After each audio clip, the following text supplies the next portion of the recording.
So hey guys, good morning, welcome back to my new video. So guys, इतने दिनों बाद मैं video बना रहा हूँ। तो आज का जो हमारा टॉपिक है वो है लास्ट चैप्टर जो हमारे क्लास 6 है, डी नागबान फॉन फैमिलिया वाइगेल। ठीक है, हमारा लास्ट चैप्टर क्लास 6 का।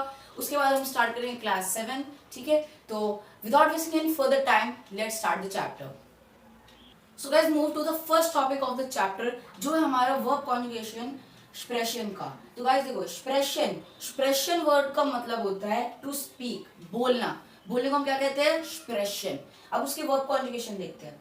इश के साथ होता है एक्सप्रेशर, दू के साथ होता है एक्सप्रेस्ड। अब बहुत लोग सोचेंगे एक्सप्रेस्ड होना चाहिए, एक्सप्रेस्ड क्यों? तो गाइस यही एक चेंज है जो हमें ध्यान रखनी है। एक इररेगुलर वर्ब है इसलिए यहाँ पर चेंजेस है। तो दू में यहाँ पर आई आ जाता है, ई नहीं आता, एक्सप्रेस्ड। ठीक है, एक्सप्रेशर, दू एक्सप्रेस्ड, एयर्स यस एक्सप्रेस्ड, वियर सेम होता है एक्सप्रेशन, ईयर हो जाता है एक्सप्रेस्ड, जी फॉर्मूला प्लूरल एक्सप्रेशन। तो ये दोनों कॉमन है और ये दोनों भी कॉमन होते हैं, लेकिन यहाँ पर आई आ गया as it is irregular verb, that's why. ठीक है, सो गाइस ये था हमारा पहला टॉपिक एक्सप्रेशन जो वर्ब कॉन्जुगेशन है। So let's move to the next topic. So guys our next topic is वो एंड वो है। सो गाइस ये सबसे इंपॉर्टेंट टॉपिक है और इसे नोट जरूर कर लेना। वो और वो है डिफरेंस। बच्चे बहुत कंफ्यूज होते हैं एग्जाम में, अगर ये पूछा जाए तो वहाँ वो लगा कि वो फिल इन द ब्लैंक्स बहुत आते हैं। तो यहाँ ध्यान देना। देखो गाइस, वो और वो का डिफरेंस मेन क्या है? वो का मतलब होता है वे। अब यहाँ पर वो में आपको कंफ्यूजन नहीं होना चाहिए क्योंकि चैप्टर 4 जो मॉड्यूल 1 का था वो वॉन्ट ईयर, वहां मैंने बता चुका है इसका पूरा अच्छे से कहाँ यूज है, कहाँ क्या एक्सप्लेनेशन है। ठीक है, और वो है का मतलब जो इस चैप्टर में हम पढ़ते हैं। देखो, वो का मतलब होता है वेयर, ये आपको पता है। अब न्यू आया वो है मतलब होता है फ्रॉम वेयर। ठीक है, अब डिफरेंस क्या है? अगर मैं बोलूं मैं दिल्ली में रहता हूँ, आई लिव इन दिल्ली, तो यहाँ पर रहने के बाद आ रही है लिव इन। ठीक है, तो ये इसलिए यहाँ पर वेयर लगेगा क्योंकि हम क्वेश्चन कैसे पूछेंगे? Where do you live? So I live in Delhi. अब अगर मैं वेयर की बात करूँ, फ्रॉम वेयर, अगर मैं पूछूं from where are you belong, तुम कहाँ से बिलोंग करते हो? तो I belong from which state you are. जैसे मैं बिहार से हूँ फॉर एग्जाम्पल, तो आई बिलोंग फ्रॉम बिहार, तो वहां पर आप लगाओगे फ्रॉम वेयर। या अगर आप दूसरे कंट्री में गए, अगर आपसे कोई पूछता है from where do you belong, तो मैं क्या पूछूंगा? I belong from India. I am right ना? तो वहां हम यूज करेंगे फ्रॉम वेयर। अब देखो, इसका सबसे सिंपल तरीका मैं आपको बताऊंगा। जब भी वो आए, वो, ठीक है, वेयर मतलब वहां पर ये सारे जो वर्ब मैंने लिखे हैं वो सब यूज होंगे। ठीक है, और जब वो है वहां बस एक वर्ब आता है ये। अब चलो एक्सप्लेन करता हूँ कैसे। वो, अगर आपको फिल इन द ब्लैंक्स है कभी वो और वो है के बीच में पूछने का कि फिल इन द ब्लैंक्स वो या वो है में आपको फिल करना है, और अगर आप ये कोई भी वर्ब देखें, अगर आपने वोनेन देखा टू लिव, लीगन देखा, ब्लाइबेन देखा, लेबेन देखा, अगर इन 4 वर्ब में से कोई भी वर्ब आपने देख लिया गाइस, तो आप वहां डायरेक्ट लिख देना वो, क्योंकि हमेशा इन सब वर्ब के साथ वो लगता है। ओके, और वो है जो है वो सबसे इजी है, कोई कंफ्यूजन नहीं। बस एक वर्ब है कॉमन। कॉमन का मीन्स होता है टू कम। ठीक है, उसके साथ हमेशा लगता है वो है। Got it? एक बार और रिपीट करता हूँ। वो किसके साथ लगता है? वोनेन, लीगेन, ब्लाइबेन टू स्टे, लेबेन का मतलब ये होता है टू लिव। ठीक है, और वो है सिर्फ एक वर्ब कॉमन के साथ लगता है। Got it? अब देखो, ये तो वर्ब की बात थी। अब एक आता है प्रेपोजिशन। अब इन दोनों वर्ब के साथ एक ना एक प्रेपोजिशन तो लगने ही लगना है। देखो, वो के साथ हमेशा इन प्रेपोजिशन लगता है, इन। अब कैसे भाई कंफ्यूज हो रहे होगे, मैं बताता हूँ। एक एग्जांपल ले लो जर्मन में, इश वोना इन नोएडा। जैसे मैं नोएडा में रहता हूँ, इश वोना, आई लिव इन वर्ब लगा कि नहीं? इन लगा, इन है ना प्रेपोजिशन, इसलिए वहां यूज हुआ। मैंने ये एग्जांपल बताया वो चैप्टर में भी। अगर मैं इसका एग्जांपल बताऊं, वो हेयर का, फ्रॉम वेयर, और वहां आउस हम कैसे लगाएंगे? I am from India, India को इंडियन बोलते हैं, पता है ना? तो इश कॉमे आउस इंडियन, कॉमन वर्ब पे लगा। देखो, पहले मेरी बात हो रही तो मैंने इश बोला। कॉमन क्यों बोला? क्योंकि टू कम, इसका मतलब होता है टू कम, मैं कहाँ से आया हूँ और मैं मतलब बिलोंग कहाँ से करता हूँ। तो इश कॉमे आउस, उस जगह पे हम आउस यूज करते हैं। आउस इंडियन मतलब आई एम फ्रॉम इंडिया, इश कॉमे आउस इंडियन। इश देखो, इश कॉन्जुगेट हुआ, इश कॉमन बन गया, ये एन हटा दिया और आउस प्रेपोजिशन लगी, तो सेंटेंस बन गया आई एम फ्रॉम इंडिया, इश कॉमे आउस इंडियन। समझ में आ गया? तो जैसे इसमें क्वेश्चन आता है वैसे इसमें भी क्वेश्चन, जैसे इन दोनों में क्वेश्चन आएगा वर्ब का, आपको बताना वो लगेगा। ऐसे भी क्वेश्चन आ सकता है प्रेपोजिशन का, इन और आउस लगाना है। तो जब भी ये सब वर्ब हो तो आप इन लगाओगे, और कॉमन हो तो आउस, समझ आ रहा है? कॉमन जहां हो वहां आउस लगना ही लगना है, या जहां आउस हो वहां कॉमन लगना ही लगना है। तो बस ये था डिफरेंस दोनों के बीच, जो सबसे इंपॉर्टेंट था इस चैप्टर का। होप आपको अच्छे से क्लियर हो गया। अगर अच्छे से क्लियर हो गया हो तो do subscribe to our channel और hit the like button. Okay, so let's move to the next topic. So guys, जो हमारा नेक्स्ट टॉपिक है वो है लैंडर und Sprechen। अब देखो, लैंडर स्प्रेशन क्या है? स्प्रेशन का मतलब भी पता है आपको क्या होता है? To speak. अब देखो, लैंडर का मतलब होता है कंट्रीज। अगर एक सिंगुलर में बात किया जाए कंट्री, उसको बोलते हैं लैंड और ये लैंड, और कंट्रीज की बात की जाए तो बोलते हैं लैंडो। तो लेट्स सी, जो हमारे different countries of the world, उसके हम इस चैप्टर में डिफरेंट लैंग्वेजेस जो होते हैं वो हम जर्मन में लर्न करते हैं। ठीक है, तो देखते हैं पहले डॉइचलैंड। डॉइचलैंड मतलब जर्मनी, उसकी लैंग्वेज क्या है? डॉइच, तो हमें पता है। नेक्स्ट एस्ट्राइच। एस्ट्राइच मतलब ऑस्ट्रिया। अब देखो, ऑस्ट्रेलिया नहीं, ऑस्ट्रेलिया और ऑस्ट्रिया में फर्क है। ऑस्ट्रिया में बोला जाता है डॉइच। ठीक है, अब आप सोच रहे हो सेम क्यों है? देखो यहाँ सेम इसलिए है क्योंकि वो ना नेबरिंग कंट्री है, समझ रहे हो?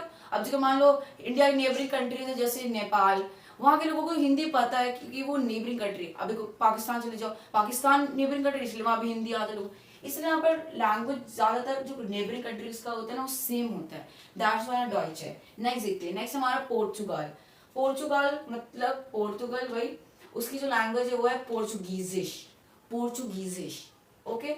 स्पानियन, स्पानियन मतलब स्पेन, स्पेन की लैंग्वेज है स्पेनिश, तो स्पेनिश बोलते हैं स्पानिश, स्पानिश। नेक्स्ट फ्रांकराइश। फ्रांकराइश मतलब फ्रांस, फ्रांस की लैंग्वेज है फ्रेंच, और फ्रेंच को हम जर्मन बोलते हैं फ्रांजेसिश, फ्रांजेसिश। नेक्स्ट ट्यूरकाय, टर्की की लैंग्वेज है ट्यूर्किश, ट्यूर्किश। नेक्स्ट पोलैंड जो है उसकी जो लैंग्वेज वो है पॉलिश, लेकिन जर्मन बोलते हैं पोलैंड, और पोलैंड की लैंग्वेज है पॉलनिश। नेक्स्ट इटालियन, इटली की लैंग्वेज जो है जर्मन में वो है इटालियनिश। ठीक है। ग्रोस ब्रिटेन, वहां की लैंग्वेज है इंग्लिश, तो इंग्लिश को हम बोलते हैं एंग्लिश। नेक्स्ट ग्रीनलैंड जर्मन बोलते हैं ग्रीशियनलैंड, उसकी लैंग्वेज है ग्रीनिश। ठीक है, ग्रीसिश। नेक्स्ट श्वाइज। अब देखो, अब श्वाइज मतलब होता है स्विट्जरलैंड। अब जैसे मैंने यहाँ बताया ये नेबरिंग कंट्री है, जर्मन की जैसे ऑस्ट्रिया नेबरिंग कंट्री, वैसे ही स्विट्जरलैंड भी है, साउथ में है। यहाँ ऑस्ट्रिया, यहाँ पर स्विट्जरलैंड है। ठीक है, तो इसलिए वहां भी तो कॉमन डॉइच हो गया हमारा। अब वहां 3 और लैंग्वेज बोली जाती है, कौन कौन सी है? फ्रांजीसिश भी बोली जाती है, इटालियनिश बोली जाती है, और एक अलग लैंग्वेज है जो राटो रोमानिश, जिसको हम इंग्लिश में बोलते हैं रोमांच। ठीक है, रोमांच, समझ गए? तो गाइस ये था लैंग्वेज इस चैप्टर में जो हम लर्न करते हैं डिफरेंट कंट्री की कौन कौन से लैंग्वेज, और हम उन्हें जर्मन में कहते क्या है। Okay, so let's move to the next topic. So guys हमारा नेक्स्ट टॉपिक हुआ है symbols of the different country. Yes, तो अभी हम इस चैप्टर में हम सिंबल्स लर्न करते हैं, मतलब जो हमारी सब जो मैंने कंट्रीज लिखी है इस साइड राइट साइड, उसकी सिंबल्स क्या है। तो एग्जाम में इससे क्वेश्चन आ सकता है, आपको या सिंबल दे दिया जाएगा या मैच द फॉलोइंग या फिल इन द ब्लैंक्स में पूछ सकते हैं आपसे। सिंबल दे दिया जाएगा और आपको गेस करना, मतलब आपको बताना है कि वो कौन सी कंट्री है वो सिंबल, या उसका उल्टा भी पूछ सकते, ये कंट्री दिया जाएगा, आपको सिंबल बताना है। ओके, तो आइए देखते हैं। सबसे पहले इटालियन का सिंबल है आई। ग्रीनलैंड उसका है GR। ठीक है, फ्रांकराइश का है फ्रांस, उसका है F। ट्यूरकाय मतलब टर्की, उसका सिंबल है TR। डॉइचलैंड जर्मनी, उसका है D। ग्रेट ब्रिटेन, उसका है G और B, GB। पोलैंड उसका है PL। अब आप सोचोगे ये सब तो मैंने लिख दिया और इसको मैंने अलग बॉक्स में क्यों लिखा, तो उसका मेन कारण ये है, देखो ये सब तो लर्न करना, मैं कह रहा हूँ करो ही मत। अब कहने का मतलब ये नहीं कि मत लर्न करो, कहने का मतलब ये तो इजी है गाइस। देखो आई बस आपको ये जो कंट्री मैंने बस बॉक्स में जो बाहर लिखा है, इन सब के जो फर्स्ट या 2 पहले लेटर है वो बस आपको लिखा है। जैसे आई इटालियन, GR, F TR, तो TR बस यहाँ पर यूम लाउटिंग लगा, D G। देखो एक G रिप्रेजेंट करना है ग्रोस को, और B ब्रिटानियन, तो ग्रोस ब्रिटानियन GB। PL पोलैंड, तो PL। तो ये तो बहुत इजी, इसको लर्न करना उतना मुश्किल नहीं होगा। बट ये जो मैंने 3 यहाँ लिखे है इसका तो अलग ही है, इसका ना इससे मिल रहा है ना इसका जो पहले लेटर उससे मिल रहा है, तो यह आपको लर्न करना सबसे इंपॉर्टेंट है। और ज्यादा चांसेस ये है 90% प्रोबेबिलिटी है कि ये आए, क्योंकि इसका डायरेक्ट सिंबल अलग है। तो ऑस्ट्राइच मतलब ऑस्ट्रिया, उसका सिंबल है ए। नेक्स्ट श्वाइज, श्वाइज का है CH, ठीक है। स्विट्जरलैंड CH, स्पेनियन, स्पेनिश का है E, ठीक है। तो ये था हमारा symbols of different country. So let's move to the last topic जो सबसे इंपॉर्टेंट है, फ्रैग und Antwort। So let's move to the last topic of the chapter, frag und Antwort, question and answer, ठीक है। तो गाइस इस chapter का जो सबसे मेन क्वेश्चन वो यही है, वो है कॉम्स दू। अगर आपको किसी से पूछना है आप कहाँ से बिलोंग करते हो या आप कौन सी कंट्री से हो, अगर आपको किसी से पूछना है फ्रॉम वेयर, तो आप कैसे पूछो कि वोहेर कॉम्स दू, ठीक है। बट हाँ, अगर कोई बड़ा हो जिसको आप जानते नहीं हो, अगर कोई बड़ा हो तो उसको रिस्पेक्ट के लिए आप फॉर्मली बात करोगे तो यहाँ पर कॉमन जी आ जाएगा, बड़ा तो वोहेर कॉमन जी, ठीक है। अगर कोई आपसे कोई बड़ा है, वरना अगर आपसे ऐसे कोई दोस्त है, आप पूछना कहाँ से बिलोंग करते हो तो वोहेर कॉम्स दू, ठीक है। Where do you, from where do you belong, तो आंसर से दोगे इश कॉमे आउस इंडियन, आई बिलोंग फ्रॉम इंडिया। कहाँ से मैं बिलोंग करता हूँ, इंडिया से। अभी आप मैं पर्टिकुलरली कंट्री की बात करूँ, लेकिन मैं स्टेट की बात कर सकता हूँ, जैसे इश कॉमे आउस बिहार, ठीक है। तो इश कॉमा लगाना है आपको, मतलब आई बिलोंग फ्रॉम, आउस जरूरी है, जहां कॉमा लगा वहां आउस लगना ही लगना गाइस, इसको मतलब चिपका लो अपने दिमाग में, ठीक है। इस कॉमा आउस इंडियन, ओके। तो let's move to the next one. Next word है वास स्प्रिक्स मान इन डॉइच। अब देखो इस क्वेश्चन का मतलब क्या है असल में, वास स्प्रिक मतलब what one speak in German, Germany. अब देखो स्पीक का मतलब क्या था, टू स्पीक, और मान, मान का मतलब है वन। अब पर्टिकुलरली मैं कोई आदमी या पर्टिकुलर आदमी की बात नहीं कर रहा था, यहाँ पर मैं मान बोल रहा हूँ। व्हाट्स वन स्पीक इन, अब मैं वन या बोल रहा हूँ, वन वो नंबर वाला वन नहीं, मतलब एक कोई आदमी है मान लो, ठीक है। तो वास स्प्रिक्स मान इन डॉइच, what one speak in German, कोई एक क्या बोलता है जर्मनी में, ठीक है। तो वास स्प्रिक्स मान इन डॉइचलैंड, मान स्प्रिक्स डॉइच इन डॉइचलैंड। मान स्प्रिक, मान क्या बोलता है, कोई एक क्या कहे बोलेगा जर्मनी में, ऑफ कोर्स हमने पढ़ा है क्या बोलेगा, जर्मनी का लैंग्वेज क्या है हमें पता है, जैसे डॉइच है तो हम बस डॉइच लगा लेंगे। और ऐसे ही क्वेश्चन आपके डिफरेंट कंट्रीज के ऊपर आएंगे। वास स्प्रिक्स मान इन श्वाइज, मान स्प्रिक्स राटो रोमानिश in Schweiz, was spricht man in Frankreich, man spricht Französisch in Frankreich। ऐसे डिफरेंट कंट्री से क्वेश्चन आके आपको बस क्या लगाना है, मान स्प्रिक्ट और जो उसकी लैंग्वेज है और वो कंट्री, जाए क्वेश्चन बस क्वेश्चन रिपीट करना, मान स्प्रिक्ट और बस आपको एक लैंग्वेज लगा देना इन जो भी कंट्री है। Got it. नेक्स्ट करते हैं, नेक्स्ट स्प्रिक्स यू डॉइच। अगर कोई आपसे पूछता है क्या आप जर्मन बोलते हो, क्या आप इंग्लिश बोलते हो, अगर आपको किसी से पूछना है कि आप ये लैंग्वेज बोलते हो कि नहीं पर्टिकुलर, तो आप उससे कैसे बोलोगे। जैसा अगर मान लो मैं यहाँ जर्मन की बात कर रहा हूँ, क्या आप जर्मन बोलते हो, तो उससे मैं कैसे बोलूंगा, स्पीक्स टू डॉइच, डू यू स्पीक जर्मन। अब आंसर कैसे देगा सामने वाला, यस आई स्पीक जर्मन अगर उससे आती हो तो, या इश प्रेशर, या इश प्रेशर, yes I speak sehr gut डॉइच, या yes I speak very good German. Got it. लेकिन अगर आपसे, जैसे अगर आप मुझसे अभी सीख रहे हो, अगर आपसे कोई पूछे ठीक है कि आपको आता है जर्मन की नहीं, और वैसे अभी आप सीख रहे हो, तो आप ये नहीं कह सकते या इश प्रेशर sehr gut या इश प्रेशर डॉइच। आप एक वर्ड यूज करोगे जो आपको स्क्रीन पे दिख रहा है, आइन विशन या आइन वाइनिंग। इस दोनों वर्ड का जो मतलब है वो सेम है, वो है अ लिटिल बिट, थोड़ा बहुत, ठीक है।